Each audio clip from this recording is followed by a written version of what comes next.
I'm back. All right. So I wanted to do something a little different at this very hour because actually I was just reading an hour ago this beautiful message while I was having breakfast. And it's entitled Hope, Gratitude, and Solidarity. It's a message to Canadians from religious leaders in Canada in response to the COVID-19 pandemic. It's really a beautiful message, and it's in a time when essentially borders are closing. It's really refreshing and beautiful to have religious leaders across the entire country basically come together and agree. And I'll be doing the listing of those leaders afterwards and the communities they are representing. So it begins like this. Canadians are experiencing the devastating impact of COVID-19 and what has become a rapidly evolving crisis. Understandably, this crisis has brought about feelings of anxiety, apprehension, and fear. Critical elements of our daily lives are being thrown into uncertainty. Health, employment, financial security, recreational activities, as well as our ability to gather as worshiping communities. In view of these difficulties, we as religious leaders wish to bring forward a message of hope, gratitude, and solidarity to all people who call Canada home. We draw hope from a variety of sources, from our religious beliefs, the love of our families, the relationships with friends, and the work we do. Each of these and others as well provides rays of hope to our daily lives. Likewise, hope provides courage to face the burdens we bear and the ability to look onwards toward the dawning of a new day. In spite of present sufferings, which can seem overwhelming at times, the flames of hope cannot be extinguished. Love, which gives life its fullest meaning, continues to seek out the common good in spite of individual difficulties. Acts of kindness can bring us closer in spirit despite the requirements of physical distancing. Let us witness hope to each other and so become beacons of light during these uncertain times. Canada has gone through several difficult and painful experiences in its history. When current and former generations have responded to these challenges, many were empowered by unwavering hope, as well as human and spiritual resilience. For religious believers, this hope takes on a special and unique dimension.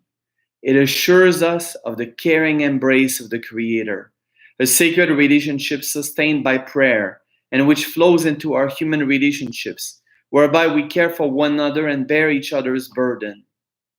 Yet hope brings for everyone a promise of renewal, even in the midst of human suffering. Hope assures us that this affliction too shall pass. During this time of crisis, we as religious leaders wish to offer words of appreciation and gratitude. Healthcare professionals are providing unfailing and dedicated service under stressful and difficult circumstances. They provide for us a powerful witness of care, expertise, and service in the midst of the COVID-19 pandemic. There is also the increased risk of exposure to infection, along with other hardships being experienced by so many others. For instance, while the rest of society rightly heeds the precautions of physical distancing, many remain at work in grocery stores, pharmacies, and factories. Students, the middle-aged, and those close to retirement are fulfilling a variety of essential frontline jobs in the supply chain, ensuring that stores remain open, shelves remain stocked, and goods are delivered so that others can have food, medicines, and other essentials for their families and communities. We express a deep appreciation and gratitude for these workers. Governments across Canada, as well as religious leaders, are bearing particularly heavy burdens in steering our communities through this calamity. It is comforting to see in such demanding times, political differences are being set aside to serve the common good. This too is a witness of hope for Canadians.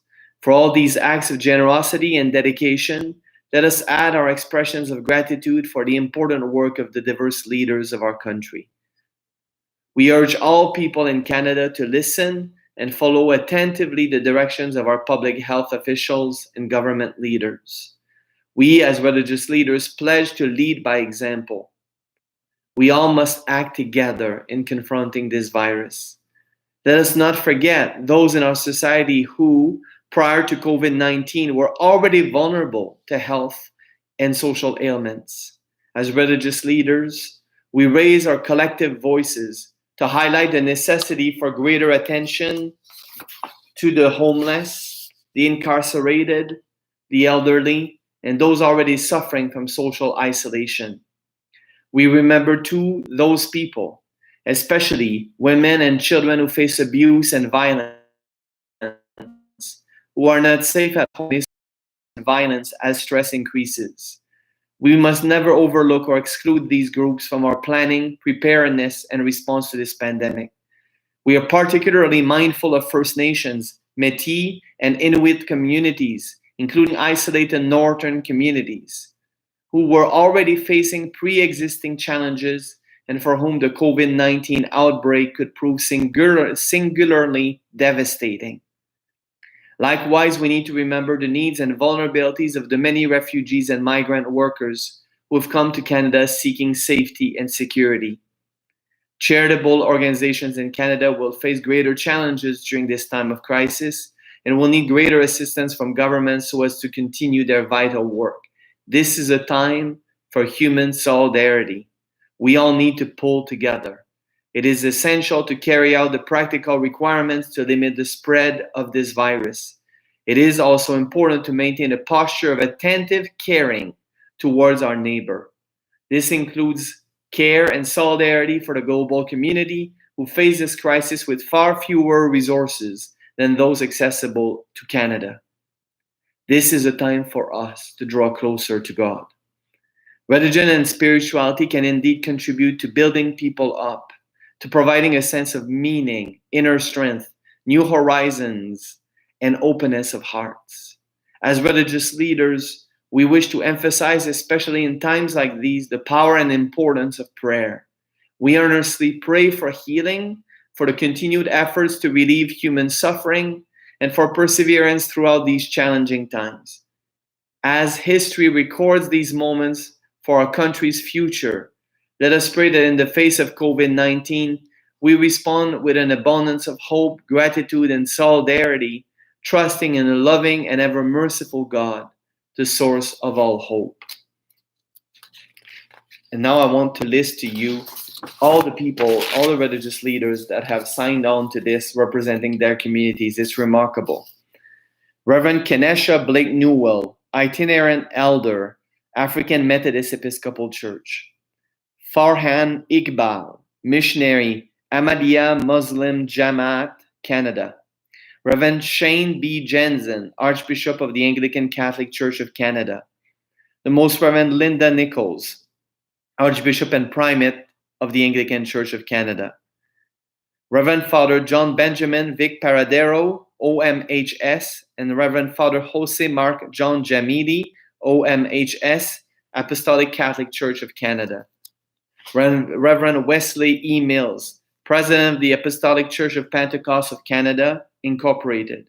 His Grace Bishop Abgar Ova Kimian, Primate of the Armenian Holy Apostolic Church Diocese of Canada. Mobin Kaja O.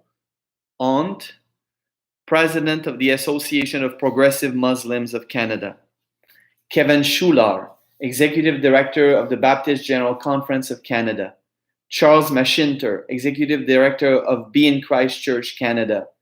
Lee Nicholas Petillo, President of Canadian Association for Baptist Freedoms.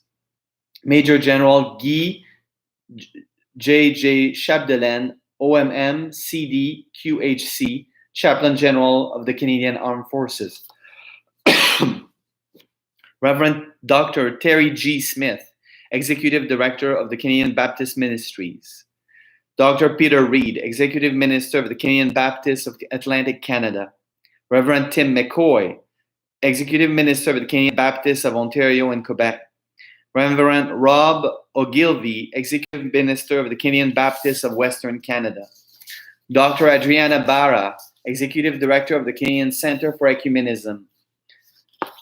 Archbishop Richard Gagnon, Archbishop of Winnipeg, President of the Canadian Conference of Catholic Bishops. Elton Da Silva, National Director of the Canadian Conference of Mennonite Brethren Churches. Reverend Stephen Kendall and Pastor Peter Noteboom, who are respectively President and General Secretary of the Canadian Council of Churches. Imam Mohamed Refat Abo Onar, President of the Canadian Council of Imams. Nina Karachi Khaled, President of the National Board of the Canadian Council of Muslim Women. Reverend David McGrew, National Director of the Canadian Fellowship of Churches and Ministers. Pandit Roopnath Sharma, President of the Canadian Multifaith Federation. Zul Kasamali, Co-Chair, and Eileen Van Ginkel, Co-Chair of the Canadian Interfaith Conversation. Rabbi Reuven Pupko, Rabbi Baruch Friedman Cole, Rabbi Deborah Landsberg, Rabbi Jonathan Infeld, co-chairs of the Canadian Rabbinic Caucus, an affiliate of the Center for Israel and Jewish Affairs. Beverly Shepherd, President and Clerk of the Canadian Yearly Meeting of the Religious Society of Friends, also known as the Quakers. Reverend Dr. David Hearn, President of the Christian and Missionary Alliance in Canada. Reverend Anne Stainton, Moderator of the Christian Church, also known as the Disciples of Christ in Canada. The Reverend Dr. Darren Roorda, the Canadian Ministries Director of the Christian Reformed Church in North America. Elder Michelle J. Carter, Elder John N. Craig, Elder James E. Evenson, Elder Michael R. Murray of the Area 70s, belonging to the Church of Jesus Christ of Latter-day Saints. Reverend Dr. Ian Fitzpatrick, National Director of the Church of the Nazarene, Canada. Kerry Richards, President of Canada East of the Community of Christ. Rabbi Reuven P. Bolka, CM, PhD, Rabbi Emeritus and Spiritual Leader of the Congregation Mashzike Hadas in Ottawa. Reverend Dr. David Schroeder, National Pastor of the Congregational Christian Churches in Canada. Netta Fillet, Coordinator of the Edmonton Interfaith Centre for Education and Action. H.J. Amba Mina, Bishop of Mississauga, Vancouver, and Western Canada. A.J. Amba Makar, Bishop of Goshen, Egypt, Papal Vicar in the Archdiocese of Toronto. A.J. Abba Boulos, Bishop of Ottawa, Montreal, and Eastern Canada, all belonging to the Coptic Orthodox Church in Canada. L.K., Reverend Father Mesale Engeda, Head Priest and Administrator of the Ethiopian Orthodox Tewahedo Church of Canada. Dr. David P. Lavigne, Bishop of the Evangelical Christian Church in Canada. Bruce J. Clemenger, President of the Evangelical Fellowship of Canada. Dr. William Taylor, Executive Director of the Evangelical Free Church of Canada. The Reverend Susan C. Johnson, National Bishop of the Evangelical Lutheran Church in Canada. Team Dick, Executive Director of the Evangelical Mennonite Conference.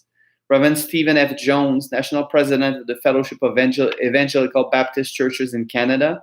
Steve Falkiner, President of Foursquare Gospel Church of Canada. Bill Hall, President of Grace Communion International Canada. Philip Bryant, Executive Director of Grace Fellowship Canada. His Eminence Archbishop Sotirios, Greek Orthodox Archdiocese of Canada. Pandit Roopnath Sharma, President of the Hindu Federation of Canada. Reverend Paul McPhail, General Secretary of the Independent Assemblies of God International Canada. Dr. Ronald A. Cupers, President of the Institute for Christian Studies. Halil Yurtsever, Intercultural Dialogue Institute. Brian A. Hawes, President of the Interfaith Committee on Chaplaincy in the Correctional Service of Canada. Imam Ilyas Sidiot, Grand Mosque of Saskatoon, from the Islamic Association of Saskatchewan, Saskatoon Incorporated. Jennifer Henry, Executive Director of KAIROS, Canadian Ecumenical Justice Initiatives. Najman Khan, President of the Islamic Centre of Southwest Ontario. Imam Zubair Sidiot, Lethbridge Muslim Association Barniewski, President of the Manitoba Multifaith Council, Reverend Dr. Isaac Mar Philoxenos Episcopa, Bishop of the Diocese of North America and Europe for the Mar Thoma Syrian Church, Doug Klassen, Executive Minister of the Mennonite Church Canada, Zul Kasamali, President of the National Alliance for the Advancement of Pluralistic Society, Munib Nasir, Co-Chair of the National Muslim Christian Liaison Committee, His Eminence Archbishop Irénée, Archbishop of Ottawa in Canada and the Archdiocese of Canada Orthodox Church in America, Reverend Dr. David R. Wells, General Superintendent of the Pentecostal Assemblies of Canada, Reverend Terry W. Snow, General Superintendent of the Pentecostal Assemblies of Newfoundland and Labrador, the Reverend Amanda Curry, Moderator of the Presbyterian Church in Canada, Imam Irshad Unia of the Prince Albert Muslim Association in Saskatchewan, the Reverend Marich K. Strong, Executive Commissioner Floyd J. Tidd, Territorial Commander of the Salvation Army Canada and Bermuda Territory, the Most Reverend Zenji Nyo, Abbot, Samurai Buddhist Temple and Museum, Tokyo, Japan, and Bay Street Corridor in Toronto, Rabbi David Seed, President of the Toronto Board of Rabbis, the Most Reverend Lawrence Ukulak, or Hukulak, OSBM, Metropolitan Archbishop of Winnipeg for Ukrainian Catholics in Canada. There's only a few more. His Eminence, the Most Reverend Metropolitan Yurij Kalistchuk, Archbishop of Winnipeg and the Central Eparchy as Primate of the Ukrainian Orthodox Church of Canada, Reverend David Rowley, General Secretary of the Union of French Baptist Churches in Canada, Reverend Brian K. Magnus, Bishop of the United Brethren Church in Canada, the Right Reverend Richard Bott, Moderator, and Nora Sanders, General Secretary for the United Church of Canada, David Ruiz, National Director of Vineyard Canada, Pastor Mike Stone, Executive Director for Vision Ministries Canada, Reverend Dr. Eric R. Hallett, District Superintendent, Central Canada District of the Wesleyan Church, Venerable Dr. Bhante Saranapala of the West End Buddhist Temple and Meditation Center, and Jaskaran Singh Sandhu, Executive Director of the World Sikh Organization of Canada. Needless to say, this is a remarkable coming together of religious leaders across our beautiful country. And hopefully this message, not only for Canadians, but also for whoever listens to this YouTube channel, can be a source of hope, gratitude, and an inspiration for solidarity. God bless you. Thank you.